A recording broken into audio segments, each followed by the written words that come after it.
Okay.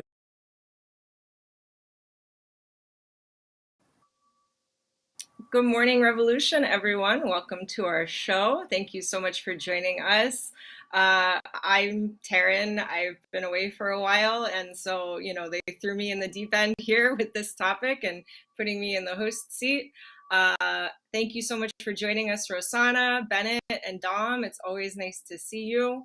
Good Today's topic is a little bit heavy. We're going to be discussing the gender politics of fascism today.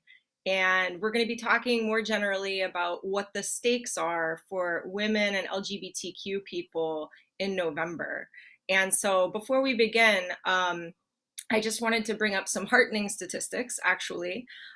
So even though things have been sort of hard for women and trans people over the last, well, I guess for a while now, we do see that for this election cycle, voter registration is up significantly among women in this country, which I think is particularly impressive because 2020 saw a record-breaking turnout rate. And now it seems as though voter registration for Black women in particular is up 200% and 150% up for Latina women. So, Rosanna, I was just wondering, why do you think that these voter registration numbers for women, particularly women of color, are so high? What are the stakes in November for these demographics? Well, I think, it's clearly the attacks on immigration rights, the attacks on women, abortion rights, just attacks on women overall.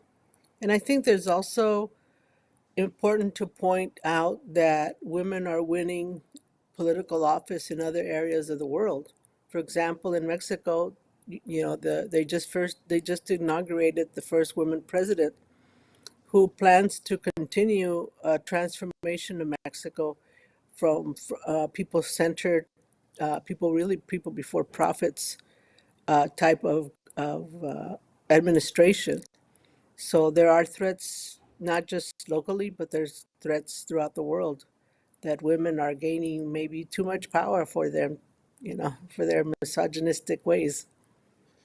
Yeah, no, that's true. Well, Bennett, why do you think that in other parts of the world, people have already elected women to the higher offices, but not the United States? What do you think it is about the United States in particular that if the Harris campaign wins, she will be the first woman president? Why has it taken this long, and why is it still like we're a little bit nervous about how the outcome is going to be?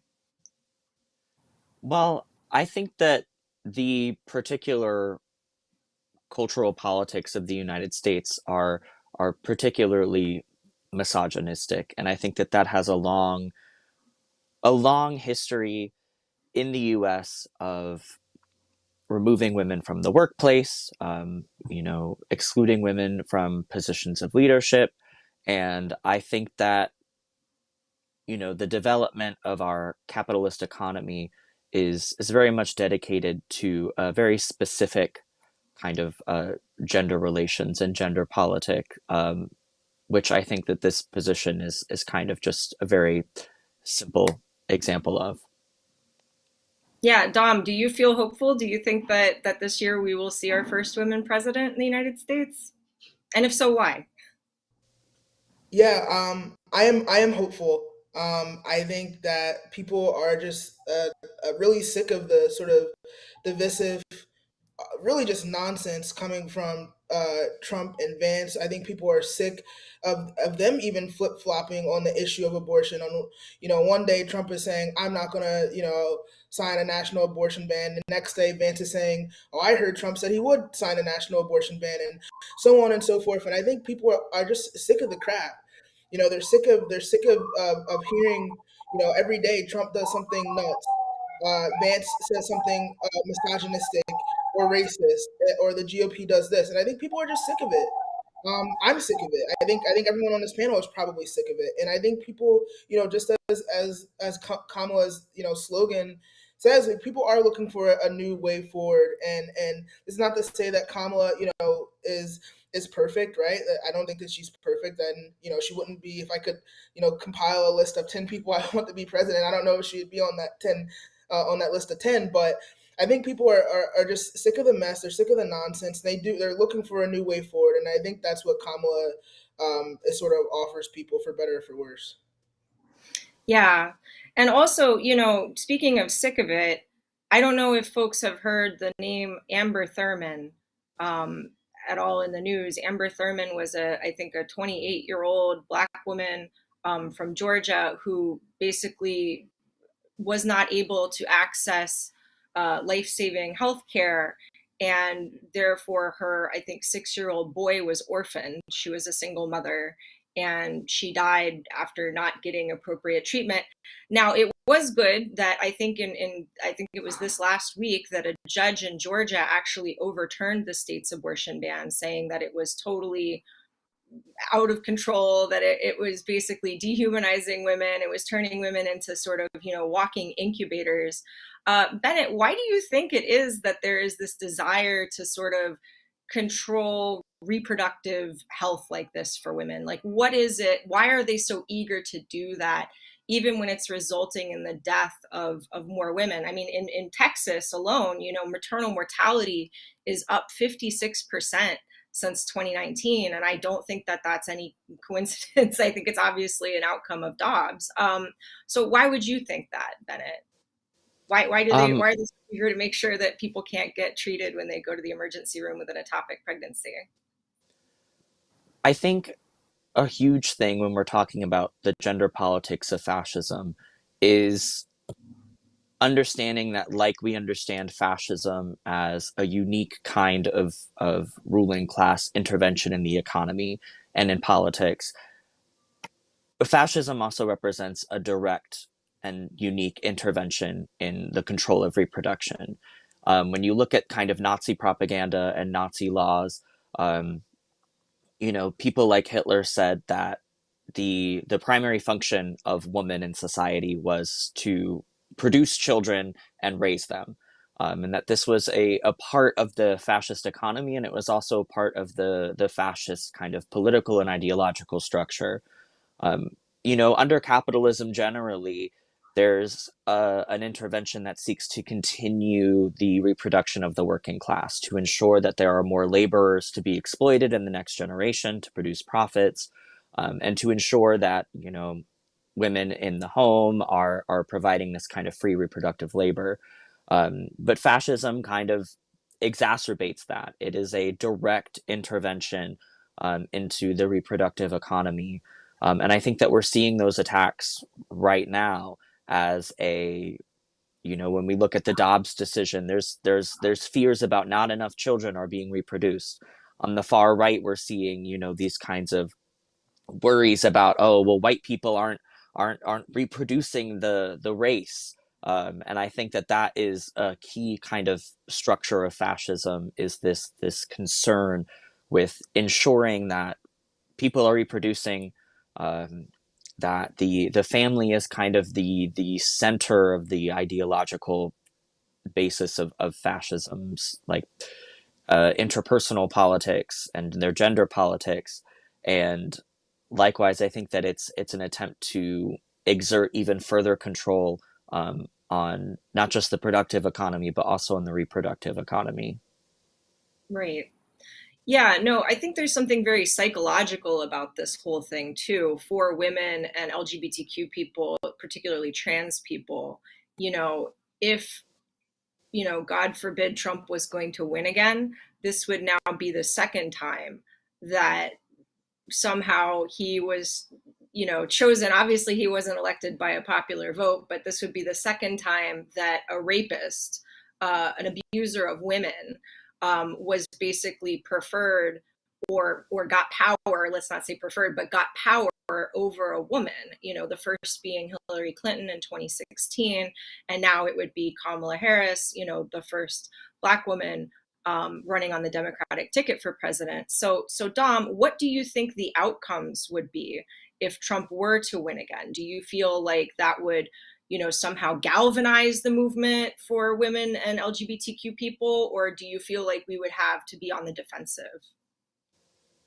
Yeah, I mean, I think we would have to be on the defensive, and I think a lot of that really comes down to, or when Trump was elected initially in 2016, he had very little sparse allies, and people willing to work with him, and he was also not completely prepared to take on the role as a president, so he was a little bit incompetent in that regard. But now having being in politics for about 10 years now, maybe a little over 10 years, if you take in the time that he was campaigning, he's gotten that experience. He's not a bumbling fool.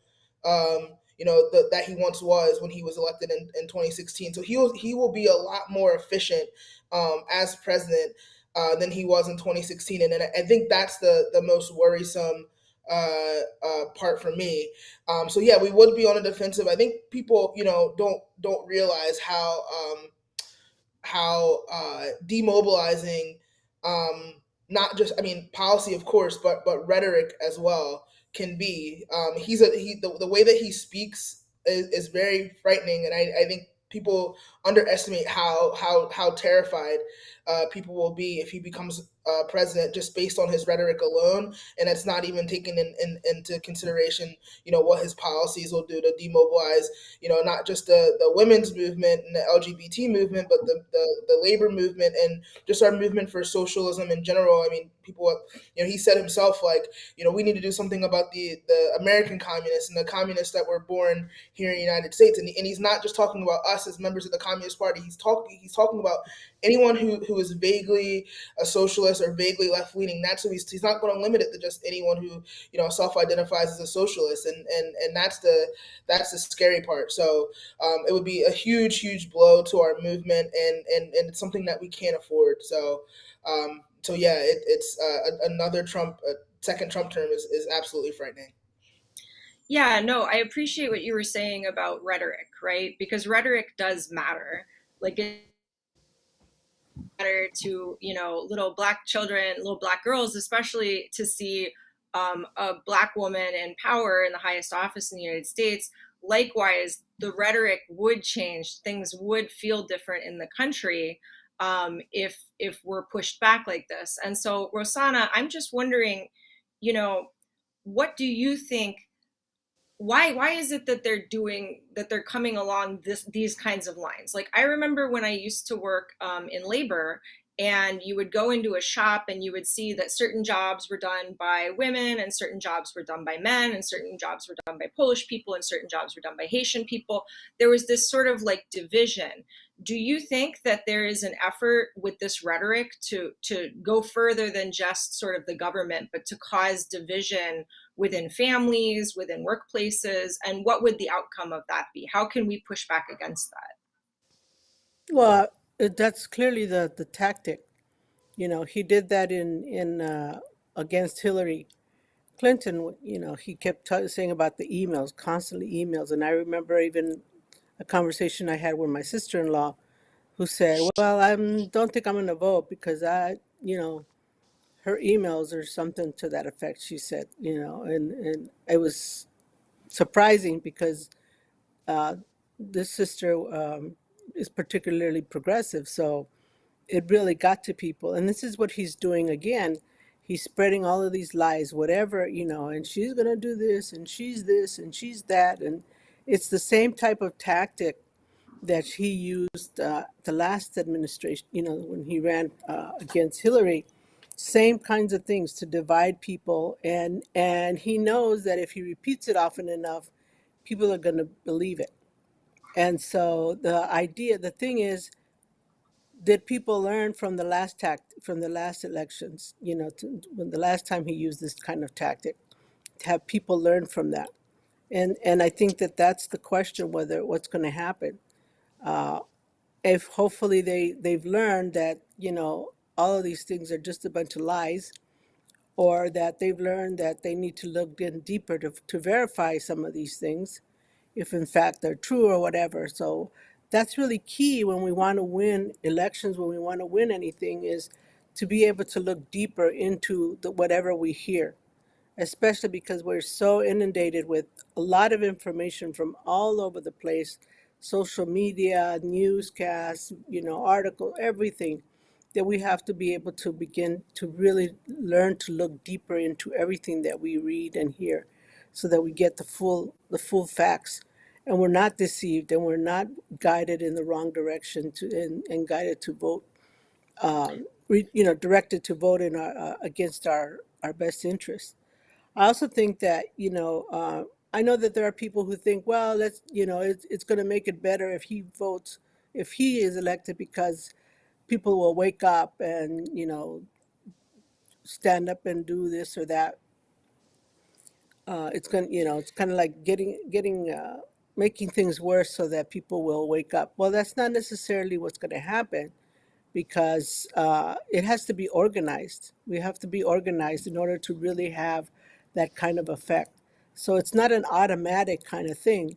It doesn't mean that people are not going to rise up, but it's not an automatic thing, and we can't allow that to happen. Why would we use that as a tactic? Because it's not, you're just creating much more work for us, for all of us, and for the working people, much more of a tragedy and suffering. So it's not a good way to go or think.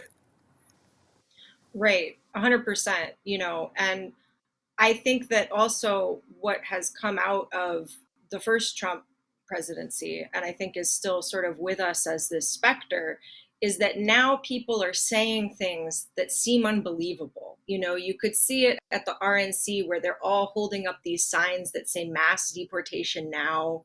At the vice presidential debate, they were talking about how, Vance's and Trump's housing plan is mass deportations, because I guess that will like free up housing, which is just horrifying to think. To see those words, on CBS, to see those words actually up on the chyron is just unbelievable to me.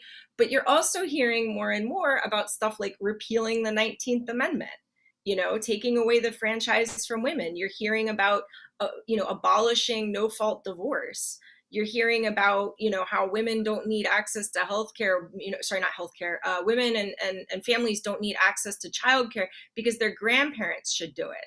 So, Bennett, I'm just wondering, what do you think the effects of this sort of rhetoric? I guess they call it the Overton window, right? They're moving what it is that's like acceptable discourse to the right. What do you think is going to be the outcome of that more generally? Like, is it going to affect people on the job? Is it going to affect people in on the picket line, for instance? What will the effects of that sort of thing be? It's actually strikingly familiar to me from the 1950s and the post-war period in particular. Um, I was just reading a book review that Elizabeth Gurley Flynn did in 1947, where the same kind of rhetoric about how the modern woman is lost and such, for being in men's jobs, and this kind of rhetoric and this kind of position that the ruling class took resulted in mass dismissals of women from the workforce, from the industrial jobs that they had taken on in World War II. And it resulted in an increasingly conservative gender politics in the 1950s. Within the 50s and 60s, we see the introduction of the sexual psychopath laws, which really cracked down on gender and sexual diversity. And we see these kinds of increasingly um, isolated positions for women in the domestic sphere, and this rise in more and more conservative gender politics, particularly around concerns about the family and reproduction. I mean, it strikingly resembles a lot of the rhetoric from Nazi Germany, and the penalizing and discrimination and demotion of single women in the public sphere.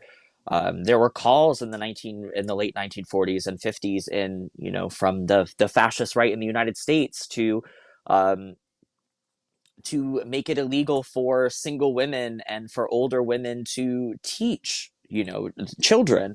And I think that this is something that we're seeing kind of reflected in the fascist right's rhetoric and proposals for policy today.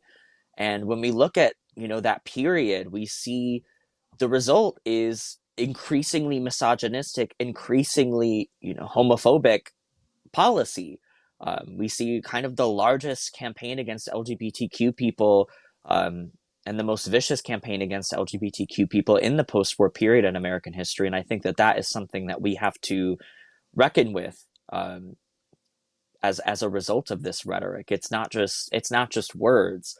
Um, it's not just words, and I think that that's important for us to recognize, that these historical trends don't necessarily repeat, but there are patterns of how the ruling class tries to grapple with crisis. And misogyny, homophobia, transphobia are some of the first ways in which they try to regain control of, the economy and of the public sphere. It's really interesting because it's sort of like, yeah, you're right. It is one of the first ways that they try and do this, you know? I mean, you can look at the war against trans people. And I was thinking actually about what Dimitrov wrote about fascism as it relates to women, and how some women are sort of taken in by this idea that they're going to have scraps from the table. You know, they're going to have some sort of sense of security. And that's rhetoric that Trump is spewing on the campaign trail right now. He's saying he's going to be a protector. And you know, Dom, I was thinking about something that my comrade Kay said about the question of what is a woman. I don't know if you remember that disgusting, freak Matt Walsh's documentary that came out a couple years ago on Pride, during Pride. But it was, the question was, it's this weird kind of relationship between either what is a woman is like a democratic conversation that women and trans people are having, versus a man, right? A cis man telling you what a woman is, right? And so I'm wondering what the connection is between democracy more generally and this sort of like fascistic misogyny that's coming out, Dom. Like, what's the connection there? Because there is something about trying to, even when you think about the jobs that they're going after, when they're going after teachers for indoctrinating the children, when they're going after librarians for giving out books to children, when they're going after sorry, not trans people, but sometimes they're trans, drag performers, how is this sort of driving a wedge into democracy? How is this making our society less democratic, attacking women and trans people? Yeah, well, I think it's it's really hammering at the at freedom, which is a concept that we like to pride ourselves on in the United States. And I think that's really the crux of it, is that it's to ask what is a woman is not, that's not a bad question to ask, right? But what's bad is that you have this man who he has no authority to talk about Exactly. what it means to be a woman. He has really no authority to talk about much of anything, honestly, because he's just some guy. But for him to sort of, it's all about a posturing, really, and him, imposing his own sort of will as a cis white man. Um, and trying to dominate this conversation, which is a conversation that was happening anyway, right? The uh, LGBT liberation movement and the women's liberation movement, and how those two things are linked, and how trans women and cis women are showing solidarity with each other, or queer people and cis and straight people are showing solidarity with each other. He himself, as a man, is trying to impose his own will on a subject that he has absolutely no expertise in. He has absolutely really no grounds to even have you know try to posture himself as an authority on the topic. And I think it's the opposite of freedom. It's the opposite of democracy, and the sort of values that we as Americans and people living in the U.S. Like to think that we uphold. And I think it's fundamentally a lot of what the GOP does with the immigrant thing and the in this anti LGBT sort of rhetoric, it's fundamentally anti American. It's not aligned with the values that we like to say that we have when it comes to democracy and freedom. And I think a lot of people are recognizing that with the GOP and Trump. They talk a lot about limited government, but here they're trying to tell you what it means to be a woman. Here they're trying to tell you who you can and can't sleep with, what your gender identity can be, that immigrants can't come into our country, or these immigrants are good and these ones are bad. And, we want to cut the GOP in some town in Pennsylvania, which is the state I'm in, is cutting holes in the bathroom doors of in schools to Yes, monitor we children as they pee or do whatever in the bathroom. Like that's fundamentally, in my opinion, anti-American. That's not freedom. That's it's draconian and it's disgusting. I think the GOP are just a lot of what they do on the LGBT issue, on the immigrants issue, is just fundamentally anti-American. Yeah, watching children go to the bathroom is pretty sicko behavior, to be frank. And I think that most people are rather freaked out at that notion. And I do want to bring up that Matt Walsh, who is like such a disgusting transphobe, also is a guy who's saying we need to get rid of no fault divorce. And just for people who are tuning in who might not know what no fault divorce means, no fault divorce means that you can get a divorce without having to like justify it to a judge, right? So, as it used to be, if you were in a relationship and you wanted out of it, you would have to go and make a case for it before a third party to be granted a divorce.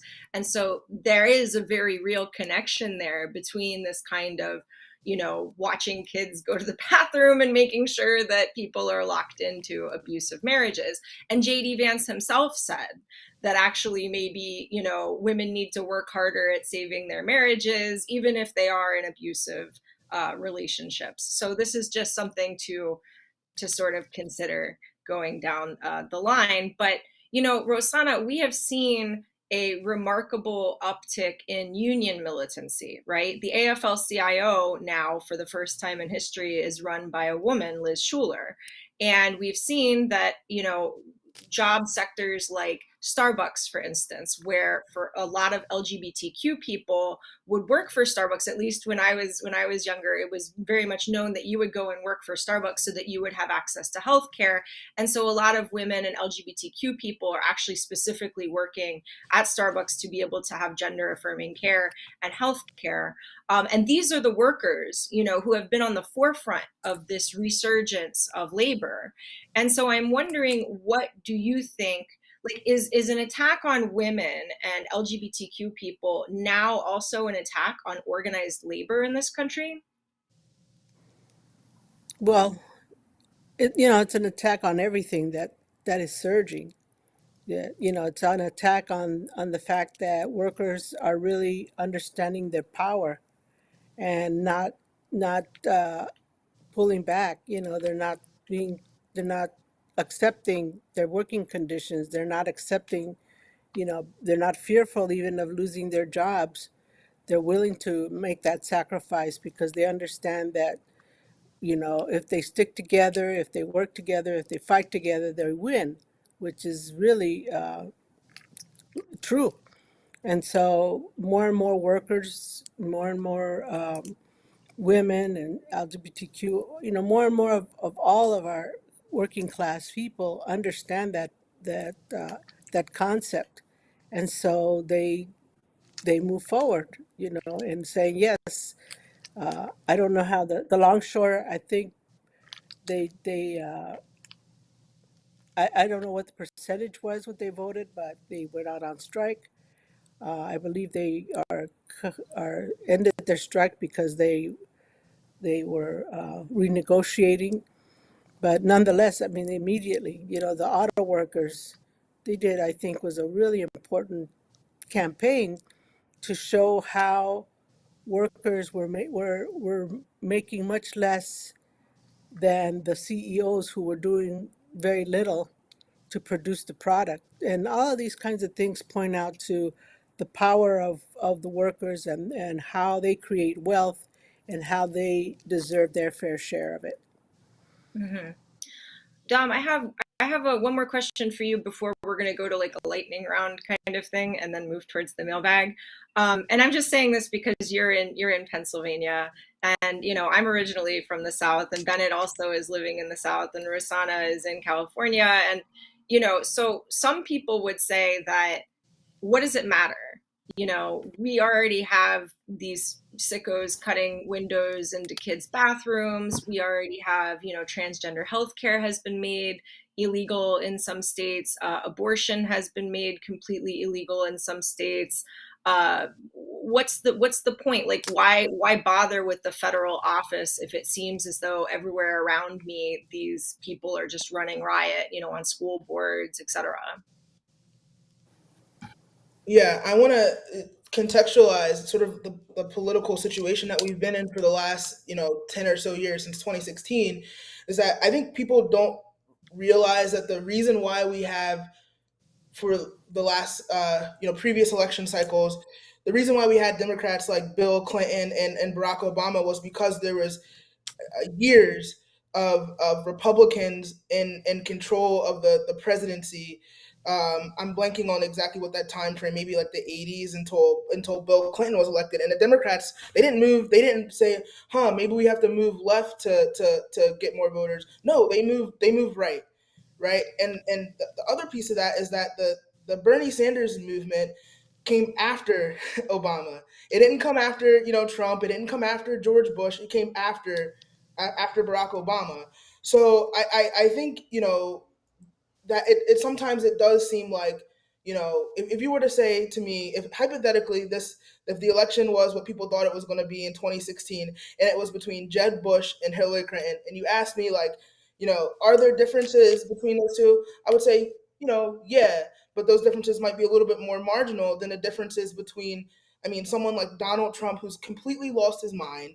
He's saying, Haitian migrants are eating cats and dogs, which is, I don't know. I mean, I know where it came from, but it's not even rooted in anything relatively realistic. And then you have Kamala Harris, who has her faults, and you can believe what she says or not believe what she says, but the fact that she's saying things like Palestinian self determination is meaningful. The fact that she's people like President Biden are saying, I don't believe in Taft Hartley, whether they mean it or not, whether they'll stick with that or not. Those differences are way more meaningful. And can you, if the Bernie Sanders movement came after 8 years of Obama, can you imagine what sort of movement is going to come after 4 years of Biden, and then hypothetically 8 years of Kamala Harris? We have so much ground to gain under a Democratic, 12 years of Democratic control of the presidency. And again, it may seem like that these things are happening, so it doesn't matter, but it absolutely does matter. We need to keep fighting. We need to not. There's no arena that we should concede. The other thing that I'll mention is that in Philadelphia, where the Democrats have been in control, I think since maybe the 70s, finally, right, the GOP is defeated. They're absolutely useless in the city. They can't muster up much of anything. I think the guy that ran for mayor is he could be a Democrat, and I would be like, yeah, he's not a Trump guy. And now we have Working Families Party is the larger minority party in our city. And that wasn't because the Working Families Party got up on a soapbox and just talked about ideas, and that just wooed people and they all voted. No, it took years and years of organization, but that organization came because they had the opportunity to, because Democrats had been in control in our city for so long. So that's what we're fighting for. We need to be able to organize the progressive base within the Democratic Party and outside the Democratic Party to build something new. But that it's predicated on a defeat of the GOP, which happened here in Philadelphia. So that's what we need to do. I think the GOP. I mean, I don't. I'm not a fortune teller, so I can't say for certain. But I wish um, you were. I think with Trump, he's just such a divisive guy. You have all the Republicans sort of jumping ship to the Democrats, which you can make commentary about if you'd like, but I think they're just a knockout punch away from really doing some reevaluation, and I don't know if that reevaluation is in time to really save their party. So we really need to think forward, not stay constrained to the two party system that exists for us right now. We need to be thinking for the future and what we can build something building something new. Right. Yeah. No, I think those are all really important points that you brought up, Dom, because it's like when the Democrats have lost, it's never like they're like, oh wow, maybe we need to do, universal health care now, or maybe we need to go to the left. It's always to the right because again, the Democrats can't save us, right? It's a big suit with lots of different interests inside of it. The base is something that is more reflective of our base, but it is, as a bourgeois capitalist party, not able to save us. And what we're doing is fighting for space and time to be able to, as you said, organize ourselves into a position where we can start to take power. So the popcorn question, real quick, and just a couple minutes on each before we move to the mailbag, is what is it that we can do as women, as queer people, as trans people, as communists, most importantly, right? What is it that we can do to try and build that unity towards that future organization? What is it that we can do on, in our families, at our workplaces, just, hanging out online? What is it that we can do to sort of build that unity? Rosanna.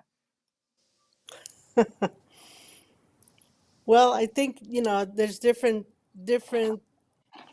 methods depending on, who you're speaking with. I think, first of all, I think we need to make sure that we know what we're talking about, and we have it, not memorized in our mind, but really understand that not everybody's thinking the same way as we are. But how do we bring that individual a little closer to our thinking and steer them away from all of the lies and steer them away from all of the misinformation that's happening? How do we get them to, have that light bulb moment of saying, "Oh, let me look at this further," to be able to make a better, wiser decision. So I think, it's being able to be out there in the community, being able to be out there during the right now, getting out the vote is really important. Uh, and in our jobs right now, everybody's talking about the elections at one form or another. How do you interject your idea is sometimes challenging depending on where you live and where you work. But there's always that, if you listen closely, there's always that something that can link to what you're thinking, because a lot of people are suffering. A lot of people are being stirred away because they're looking for an answer to solving the issues that are worrying them. And you look for those types of clues while you're listening to people talk, and then you can just pop in that little seed that helps them to, oh, go like, oh, maybe, yeah, I hadn't thought about that. It's not arguing with them. It's not trying to fully convince them to your way of thinking 100 at one point at one moment. It takes time and patience and really maturity, political maturity, to be able to do that. And you can practice it and test it, and it really works. It really, really does work.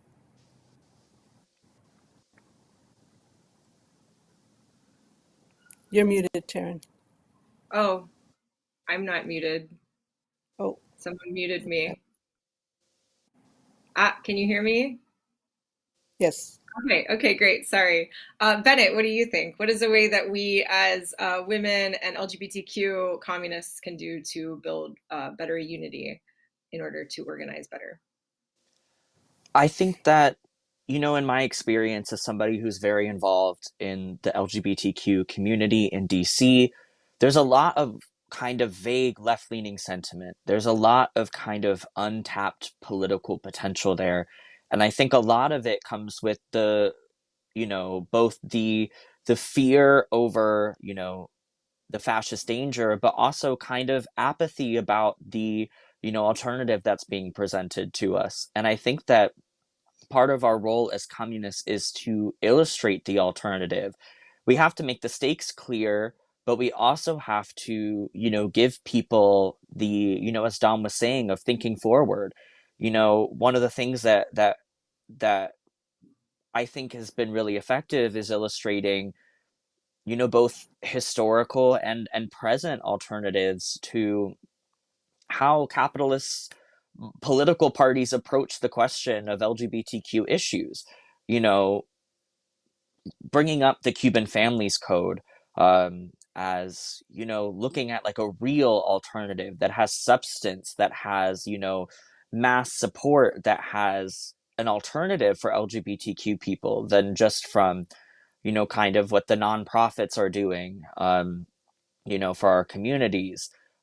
This is, real structural, transformational, revolutionary change. And I think that part of our job is to be just as much friends and neighbors and community members as it is to be communists, because again, this isn't just us getting on soapboxes and sharing ideas. This is us trying to politicize our communities, to not just try and convert people, on a semi-religious basis of like, come to my side and learn my ideas and look at my, holy text. It's, we have to be able to imbue our communities with political understanding and get them politically involved.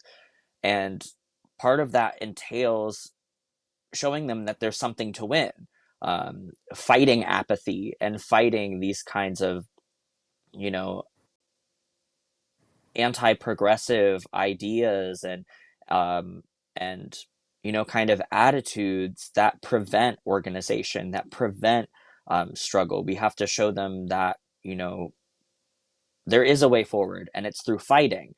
Um, and we have to illustrate to them how we can fight. And part of that is, using real world examples. Yeah, no, for sure. Okay, Dom, what's your take? I think, two things. The first thing is, have empathy for people, for the electorate. Not everyone who's enthusiastic about Kamala is some, like, like liberal, whatever, however you want to characterize that kind of person. And not everyone who's voting for Trump has just like this vehement, vitriolic hate for everyone who's not a cis white man. Every people vote for a variety of different reasons, and people get politically engaged for a variety of different reasons. But I think the undertone to all of that is that people want their lives to be better.